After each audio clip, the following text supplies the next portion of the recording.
तो गाइज आज अभी तक हम लोग देख चुके थे कि सेल्यूलर रिस्पिरेशन क्या होता है। तो अब देखिए यहाँ तक हम लोग पढ़ चुके थे सेल्यूलर रिस्पिरेशन तक। कहता है cellular respiration take place in cell organism they body gets usable energy process breathing.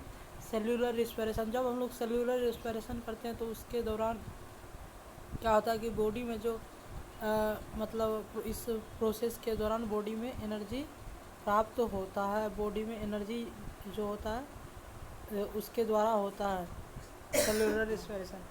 आता है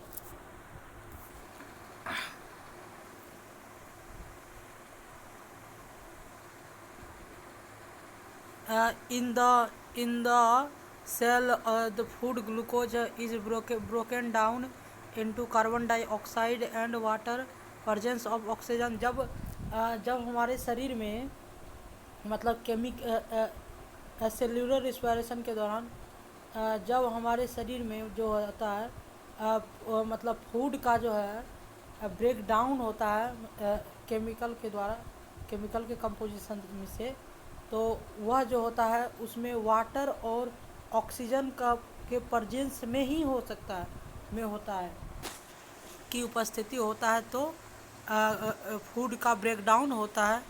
तो देख कहता है when the break down of glucose occurs by using oxygen. Food इसी ब्रेक डाउन के दौरान ग्लूकोज में जो होता है ग्लूकोज में ऑक्सीजन की ज़रूरत पड़ती है। कहता है it is called aerobic respiration. Sorry, जब ज़रूरत पड़ती है ऑक्सीजन की, जब सेल में ब्रेक डाउन होता है ग्लूकोज का ब्रेक डाउन करके हम लोग सेल में मतलब यूज होता है, तो उस प्रकार के रिस्पिरेशन को हम लोग एरोबिक रिस्पिरेशन या ऐसे भी कह सकते हैं कि जब हमारे शरीर में फूड का ब्रेक डाउन होता है ग्लूकोज के रूप में आता है तो टूट कर बनता है, तो उस वक्त ऑक्सीजन का प्रेजेंस होता है तो वह एरोबिक रिस्पिरेशन कहलाता है। जब ऑक्सीजन प्रेजेंस हो तो एरोबिक रिस्पिरेशन, यदि ऑक्सीजन प्रेजेंस नहीं हो तो उसको हम लोग एनएरोबिक रिस्पिरेशन कहते हैं। कहता है an organism described as aerobic it is oxygen order survive. कहता है an organism describe as aerobic, कहता है सभी इस पर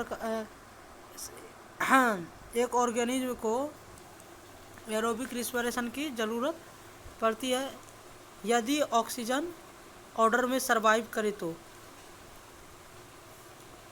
ग्लूकोज प्लस ऑक्सीजन, देखिए ग्लूकोज का फॉर्मूला का ग्लूकोज का सूत्र जो सूत्र होता है C6H12O6 होता है, तथा ऑक्सीजन जो है O2 होता है, ऑक्सीजन का 2 ऑक्सीजन रहता है, और ये 6 जो है इसको बैलेंस किया गया है। हमको इसमें 6 दूना 12 ऑक्सीजन की ज़रूरत पड़ती है एक ग्लूकोज में तोड़ने के लिए, उससे एनर्जी प्राप्त करने के लिए 12 ऑक्सीजन की ज़रूरत पड़ती है। कितने ऑक्सीजन की? 12 ऑक्सीजन की, तब जा कर के 12 CO2 और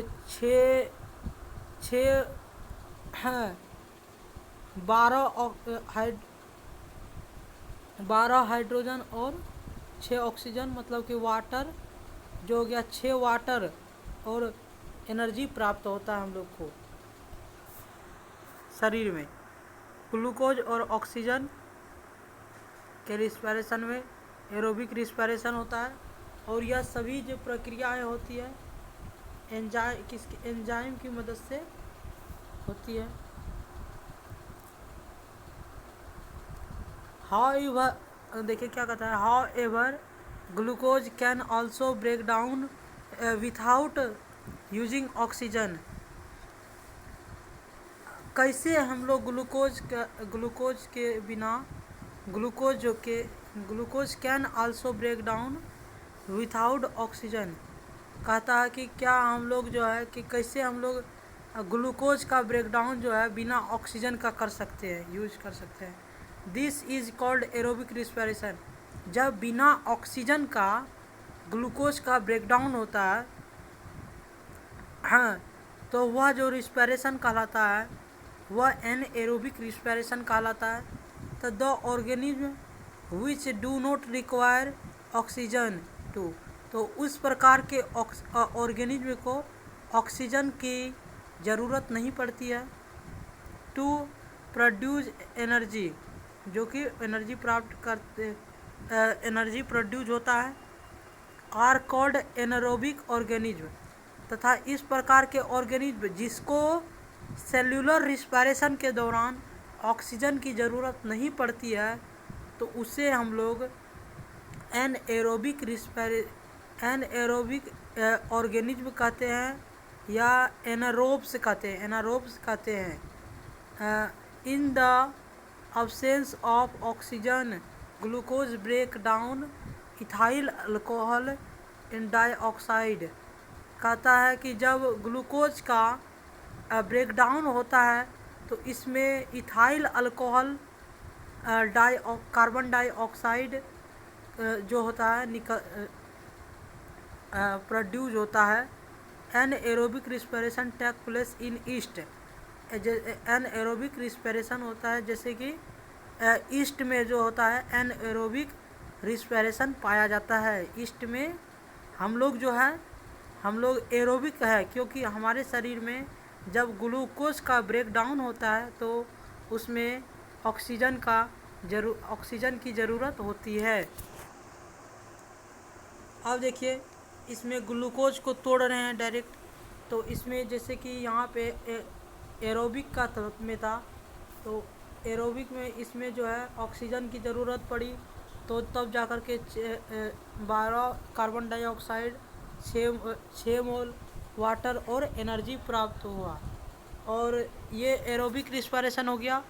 और यहाँ देखिए एनारोबिक रिस्पिरेशन का क्या है सूत्र, ये फॉर्मूला आपको पूछ सकता है इस प्रकार से कि मतलब जैसे कि ये पूरा रिएक्शन आपको दे दे, ये रिएक्शन दे देगा और पूछ सकता है कि ये किस प्रकार के ऑर्गेनिज्म का जो है मतलब फार्मूला है, एनारोबिक, एरोबिक, एनारोबिक या एरोबिक, ये भी दोनों इनमें से कोई नहीं, इस प्रकार का पूछ सकता है आपको। तो यह जो है एनारोबिक है क्योंकि इसमें ऑक्सीजन की ज़रूरत नहीं पड़ती है, डायरेक्ट एनारोबिक रिस्पिरेशन एंजाइम की मदद से इथाइल अल्कोहल और कार्बन डाइऑक्साइड और एनर्जी का प्राप्त होता है, मतलब प्रोड्यूस कर देता है। कहता है ईस्ट एक ऑर्गेनिज्म होता है। ईस्ट का हम लोग जैसे कि डोसा, इडली, ये सब चीज़ बनाते हैं तो उसमें ईस्ट का प्रयोग होता है, क्योंकि जैसे कि डोसा या इडली बनाते हैं तो वह उसको रात भर छोड़ देते हैं, उसमें ईस्ट आ जाता है, तो वह रात जब उसको करते हैं बेवरेजेज करते हैं तो वह क्या होता है, फूल जाता है कार्बन डाइऑक्साइड के कारण, तो हम लोग ईस्ट का उसमें यूज करते हैं। तो कहता है yeast is a single celled organism that respiration anaerobically. Yeast एक सिंगल ऐसा ऑर्गेनिज्म है जो कि एनारोबिकली रिस्पायरेशन करता है। Yeast is used to produce alcoholic beverages. Yeast का जो है हम लोग अल्कोहलिक बेवरेजेज में करते हैं, जैसे अल्कोहलिक मतलब हो गया दारू, अल्कोहलिक बेवरेजेज या डोसा, इडली, ये सभी में। आल्सो मेकिंग ब्रेड, इसको हम लोग ब्रेड में भी, इडली में भी, डोसा में भी करते हैं। An aerobic respiration take place in our muscles, यह जो मतलब होता है, यह एन एरोबिक रिस्पिरेशन हमारे मसल्स के अंदर भी होता है। जब हम लोग जैसे कि बहुत दूर चलते हैं तो हमारे शरीर में जो है लैक्टिक अम्ल बनने लगता है, तो उसी दौरान उसे तोड़ने के लिए एनएरोबिक रिस्पिरेशन की ज़रूरत होती है। कहता है when enough oxygen not available, जब हमारे शरीर में ऑक्सीजन प्रेजेंट नहीं हो तो उस दौरान हमारे शरीर में जो है मसल से जो है लैक्टिक अम्ल बनता है, तो उसी का तोड़ने के लिए यूज होता है। कहता है during heavy exercise like running, जैसे कि हम लोग खूब दौड़ते हैं, cycling, brisk walking, heavy weight lifting, the demand for energy increase. जब हमारे इस पर जब हम लोग दौड़ते हैं, चलते हैं, साइकिलिंग करते हैं, तो या हम लोग जिम करते हैं, तो उस समय हमारे शरीर में जो है एनर्जी की बहुत ज़्यादा डिमांड बढ़ती है। But the supply of oxygen to produce energy not sufficient, लेकिन ऑक्सीजन जो है वह एनर्जी को सफिशिएंट रूप में प्रोड्यूस नहीं कर सकता है। इसीलिए then the aerobic respiration take place in the muscles cell to fulfill demand of energy। तो इस प्रकार के डिमांड को हमारे मसल्स पूरा करते हैं। Lactic acid produce this process, इस समय हमारे शरीर जब होता है तो हमारे शरीर में एनारोबिक रिस्पिरेशन के दौरान लैक्टिक अम्ल क्या होता है, प्रोड्यूस करने लगता है मसल्स हमारा। कहता है you might have experienced muscles cramps after heavy exercise. जब हम सभी क्रैम्प्स और हैवी एक्सरसाइज करने के बाद एक्सपीरियंस्ड हो जाते हैं। Have you ever thought why you get muscles cramp after race? तो if happens because the anaerobic respiration muscles. कहता है you might experienced cramps after heavy exercise. जब हम लोग जो हैवी एक्सरसाइज करने का जो होता है, क्या होता है, एक्सपीरियंस हो जाता है। You have thought you get muscles cramp after a race.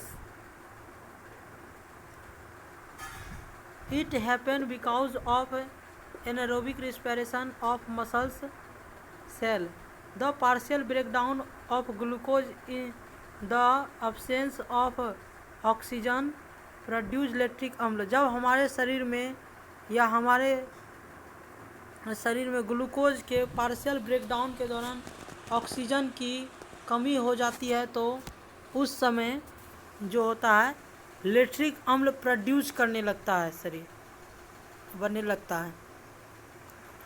कहता है the accumulation of lactic acid causes muscles cramps.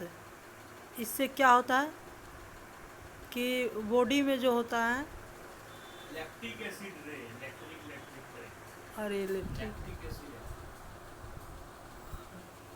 Lactic cramps मतलब क्या होता है? हाँ, तो हमारे मसल्स में क्या होता है, क्रैम्प्स करने लगता है। मतलब कि जैसे मसल्स में दर्द होना या मसल्स पैर में सिकुड़ापन, उसी तरह का एक्टिविटीज़ होने लगता है। ग्लूकोज जब ऑक्सीजन के अब्सेंस में, मतलब ऑक्सीजन नहीं हो, तब उसका ब्रेकडाउन, पार्शियल ब्रेकडाउन होता है, तो वह जो होता है लैक्टिक एसिड प्लस एनर्जी का मतलब प्रोड्यूस होता है। बिना जब हमारे शरीर में ऑक्सीजन नहीं हो तब ग्लूकोज का ब्रेकडाउन होता है उस समय। तो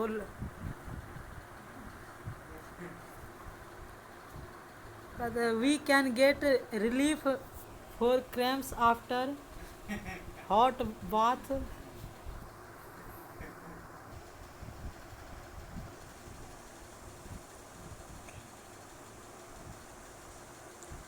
होने लगता है, जैसे कि क्या कहलाता है, वी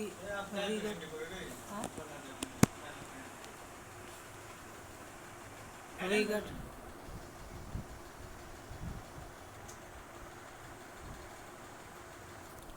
क्या we can get relief cramps after a hot bath और क्लास जेंटल मैसेज और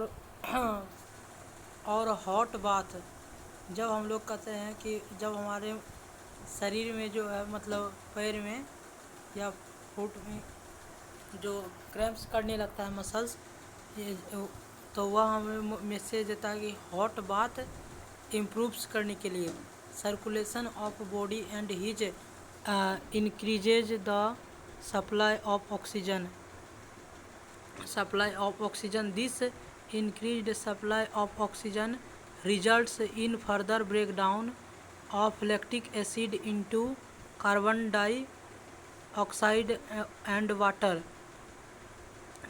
इसके रिजल्ट के परिणाम स्वरूप क्या होता है, लैक्टिक एसिड जो होता है वह कार्बन डाइऑक्साइड और वाटर में परिवर्तित हो जाता है। तो इस वीडियो में यहीं तक। नेक्स्ट हम लोग देखेंगे ब्रीथिंग। ओके।